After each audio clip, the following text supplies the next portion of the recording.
SSC GD ছোৱালীসকলৰ physical টেষ্টটো ক'ত হ'ব? বৰ্তমান যিহেতু ল'ৰাসকলৰ ফিজিকেল টেষ্ট চলি আছে, তাত ছোৱালীসকলক নদৌৰাব নেকি? ছোৱালীসকলক বেলেগ জেগাত ৰানিং কৰিবলৈ মাতিব নেকি? এটা ডেটত কিমানকৈ মাতিব? ছোৱালীসকলৰ ফিজিকেল টেষ্ট কিমান দিন চলিব? তেওঁলোকক এক্সট্ৰাকৈ কিবা ডকুমেণ্টছ বিচাৰিব নেকি? ছোৱালীসকলৰ কণ্ডিশ্যন কেনেকুৱা হ'ব ৰানিঙৰ গ্ৰাউণ্ড বা সেই ট্ৰেকৰ condition? A to Z update দিম ছোৱালীসকলৰ ওপৰত ভিত্তি কৰি এই ভিডিঅ'টো প্ৰস্তুত কৰিছোঁ। ভিডিঅ'টো শেষলৈকে চাব, কাৰণ ছোৱালীসকলৰ ওপৰত ভিত্তি কৰি যিহেতু এতিয়ালৈকে ভিডিঅ' বনোৱা নাই, বহুতে কমেণ্ট মেছেজ কৰি আছে যে ছোৱালীসকলৰ ওপৰত আপডেট লাগে, ছোৱালীসকলৰ ফিজিকেল টেষ্টৰ ওপৰত আপডেট লাগে, ভিডিঅ' লাগে, কেইপাক দৌৰাব, ক'ত দৌৰাব, কিমানকৈ মাতিব, কিমান প'ষ্ট আছে, সকলোখিনি কথা ক'ম। ভিডিঅ'টো শেষলৈকে চাব। নমস্কাৰ, মই নীলোৎপল শইকীয়া। আৰম্ভ কৰিব বিচাৰিছোঁ এতিয়া SSC GD ফিজিকেল টেষ্ট ছোৱালীসকলৰ ওপৰত ভিত্তি কৰি। A to Z কম, মই কৈছোঁ ক'ত কেনেকুৱা কি হ'ব, সকলোখিনি কথা ক'ম।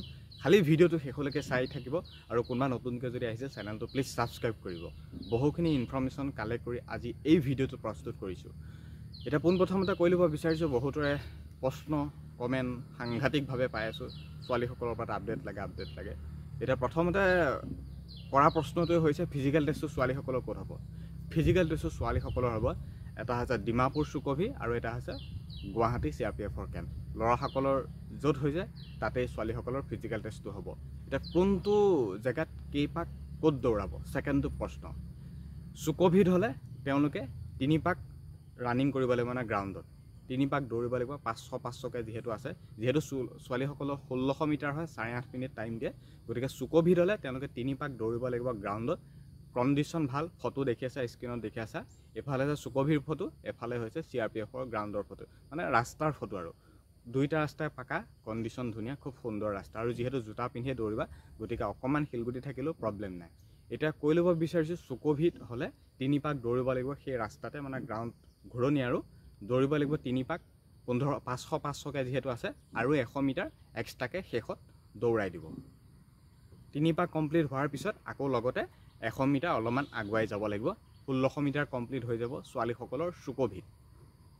8.5 মিনিট টাইম দিছে, সিমানেই। আৰু এতিয়া আহিছোঁ CRPF বা গুৱাহাটীত কেইপাক দিব। যিহেতু ল'ৰাসকলৰ গম পাইছে, আপ ডাউন 1250-1250কৈ আছে, 4 বাৰ আপ ডাউন কৰিব লাগে। কিন্তু ছোৱালীসকলে যিহেতু 4 বাৰ আপ ডাউন কৰিব নালাগে বা নিদিব, ছোৱালীসকলক কেৱল 2 বাৰে দিব 800-800কৈ। 800 মিটাৰ এটা ডিষ্টেঞ্চ দিব, যাওঁতে 800, আহোঁতে 800, 1600 হৈ গ'ল। ছোৱালীসকলৰ গুৱাহাটীত 800-800কৈ দিব। এবাৰ গ'লেই হ'ল, 800 গ'ল, আকৌ আহিলে, তেনেকৈ দিব। 8.5 মিনিটত জাষ্ট কমপ্লিট কৰিব লাগে, জোতা পিন্ধি দৌৰিব পাব। খুব কণ্ডিশ্যন ধুনীয়া, গ্ৰাউণ্ডৰ একদম মজা কণ্ডিশ্যন। এতিয়াতো বোকা ফিল্ডত দৌৰি আছে, তাততো বোকা নাই, গোটেই কণ্ডিশ্যন খুব ধুনীয়া। আৰু এতিয়া আহিছোঁ 3 নম্বৰ কথাটো হৈছে যে কিমানমান প'ষ্ট আছে বা কিমানমানকৈ মাতিব। ছোৱালীসকলৰ টোটেল প'ষ্ট আছে 564, মানে 564টা টোটেল ছোৱালীসকলৰ প'ষ্ট আছে। 564 বা জনী বা তা টোটেল প'ষ্ট আছে ছোৱালীসকলৰ। আৰু সেই এগেইনষ্টত 8জনমানকৈ যদি আমি ক'বলৈ যাওঁ, বা পাৰ ডে' হিচাপত যদি আমি ক'বলৈ যাওঁ, 1500কৈ মাতিব। কিন্তু 1500কৈ ল'ৰাক মাতোঁতেই যোৱা নাই, ছোৱালীনো ক'ত মাতিব, বা 8জনকৈ নামাতেও, বা সেই 1500কৈ মাতিছে যদিনো নাযাব। ছোৱালীসকলৰ ফিজিকেল টেষ্ট হ'ব মাত্ৰ 3 দিন, 10 তাৰিখৰ পৰা আৰম্ভ হ'ব, যদি মোৰ ভুল হোৱা নাই। 10 ছেপ্টেম্বৰৰ পৰা আৰম্ভ হ'ব 12 ছেপ্টেম্বৰলৈকে, যদি মোৰ ভুল হোৱা নাই। 3 দিনৰ আপডেটেই মোৰ হাতত আছে, 3 দিন ফিজিকেল টেষ্ট হ'ব বুলি। 10 ছেপ্টেম্বৰৰ পৰা 12 ছেপ্টেম্বৰলৈকে নটিছখনৰ মতে 1500কৈ মাতিছে, কিন্তু 1500কৈ নামাতিব ছোৱালীসকলৰ সেই লিষ্টখনো বেলেগ হ'ব। হয়তো ছোৱালীসকলক এদিনত হয়তো 1000মানকৈ মাতিব, 1000মানকৈ মাতিব। ছোৱালীসকলৰ এটা পষ্টত 5টা বা 5জনীমানকৈ মাতিব ছোৱালীসকলক, কাৰণ ছোৱালী পষ্টৰ সংখ্যাৰো বেছি, ছোৱালী কাটঅফটোও বেছি গৈছে, আৰু কেণ্ডিডেটো কমেই ছোৱালীসকলৰ। আমাৰ ইয়াততো অতি বেছি 3জনীমান পাইছোঁ, বাকী ল'ৰাটো বহুত আছে, 100 ওপৰত ল'ৰা চিনাকি আছে, কিন্তু ছোৱালী অতি বেছি 3জনীমান চিনাকি পাইছোঁ। গতিকে ছোৱালী ফিজিকেল টেষ্টটোত 3 দিনেই হ'ব, আৰু তেওঁলোকৰ দিনত 1000মানকৈ মাতিব, কিন্তু হয়তো 1000মান নাথাকিব, হয়তো পাৰ ডে' 500-600মান কেণ্ডিডেট উপস্থিত থাকিব। মানে 3 দিনত হয়তো অতি বেছি 2000 কেণ্ডিডেট, অতি বেছি 3 দিনত হয়তো অতি বেছি 2000 কেণ্ডিডেট থাকিব। আৰু তাৰ ওপৰত ভিত্তি কৰিয়ে আৰু এটা গ্ৰুপত 100মানকৈ দি দিব, 100 তেনেকৈ 3টা-4টা গ্ৰুপ দি দিব ছোৱালীসকলৰ। 3টা-4টা তেনেকৈ গ্ৰুপ থাকিব, 100কৈ দি দিব।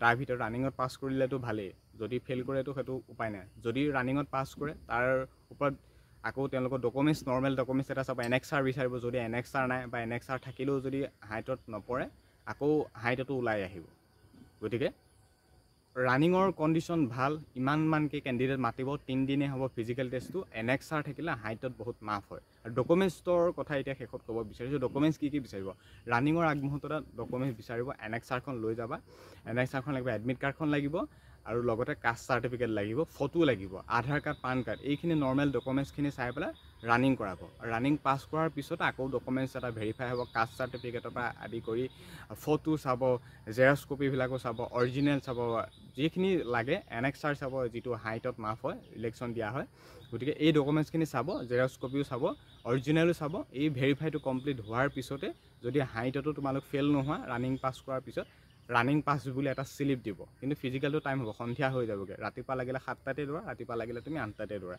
সন্ধিয়া একগোট হোৱাইহে গোটেইখিনি কমপ্লিট কৰাৰ পিছতে ফিজিকেল টেষ্টত সকলোকে একেবাৰে বাহিৰ কৰি দিয়ে বোলে এটা গ্ৰুপৰ কমপ্লিট হৈ গ'ল বুলি তেওঁলোকক ঘৰলৈ পঠিয়ালোঁ তেনেকুৱা নকৰে একে শেষত পঠিয়াই দিয়ে গতিকে ডকুমেণ্টছ ইমানে নৰ্মেল বিচাৰিব খালি য'ত যি আছে নাছে A to Z লৈ যাবা বোলে নিবিচাৰে বোলে ঘৰত থৈ যাওঁ তেনেকুৱা নকৰিবা সকলোবিলাক ডকুমেণ্টছ লৈ যাবা অৰিজিনেল লৈ যাবা জেৰক্স কপি লৈ যাবা ফটো লৈ যাবা ইমানো লৈ যাবা গতিকে জোতা পিন্ধি দৌৰিব পাৰিবা ঘড়ী পিন্ধিও ৰানিং কৰিব পাৰিবা মুঠতে বিন্দাছ চিন্তা নাই আৰু ভৰিত তোমালোকৰ RFID ইউজ হ'ব তাতে তোমালোকৰ টাইমিংবিলাক চলি থাকিব আৰু লগতে বুকু এটাত তোমালোকে দেখিছা নম্বৰ লগাই দিব তোমালোকক নম্বৰ মতে ৰানিং চলিব মুঠতে কণ্ডিশ্যন খুব ভাল সুন্দৰ খালি ফিজিকেল টেষ্টটো অলপমান চেঞ্জ হ'ল কাৰণ গুৱাহাটীত 800-800কৈ এবাৰ ঘূৰি আহিলেই হ'ল আপ ডাউন এবাৰে আৰু বাকী চুকভিৰ হ'লে 3 পাক ৰানিং কৰিব লাগিব আৰু এপাক 100 মিটাৰ অকণমান বঢ়াই দিব সেইটো 1600 কমপ্লিট টাইমৰ 8.5 মিনিট 10 ছেপ্টেম্বৰৰ পৰা 12 ছেপ্টেম্বৰ মানলৈকে আৰম্ভ হ'ব আৰু পোষ্টৰ সংখ্যা 564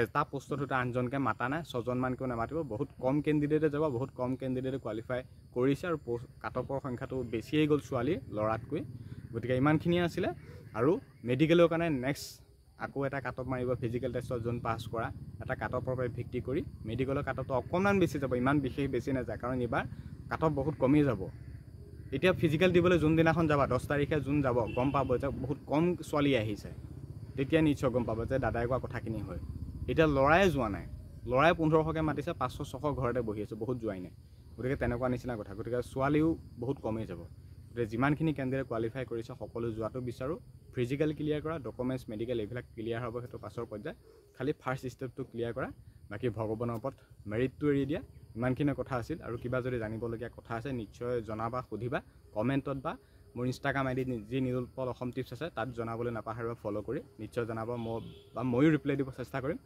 খালি ভিডিঅ'টোত ইমানখিনি কথা আছিল ধন্যবাদ